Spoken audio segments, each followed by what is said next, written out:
Қазан қаза тапты.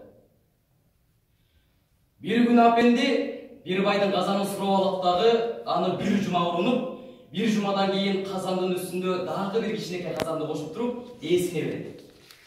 Ой, бұл эмне? Эчтеке түшүндүгүм бар.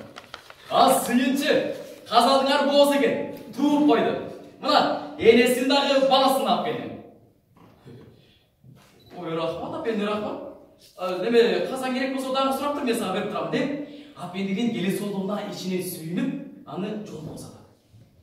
Анан арадан анча-мынча күн өткөндөн кийин апенди байдын қазанын кайра сурап кетет. Аны алып келет, жок.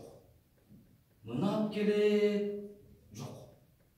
Арадан bir жұма өтөт, bir ай өтөт, казандан кабар жок. Мына ошондо жини келген бай апендинин үйүнө барып туруп, "Эй, апенди! Деги сен мага казанды бере турган оюң барбы?"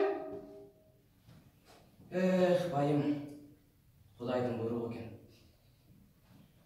Казаныңардын каза тапканы качан? Мына бизикине келгенден кийин 2 күн өтпөй дал ушул жерден жан берди. Раматлык. Эй, апенди, деги сен акыл эсиң жайында элеби? Казанды койчу эле. Анан эмне? Тууганды берген казан өлгөндү билбейт дейсиңби? Деп апенди 2 казанды болуп калган экен.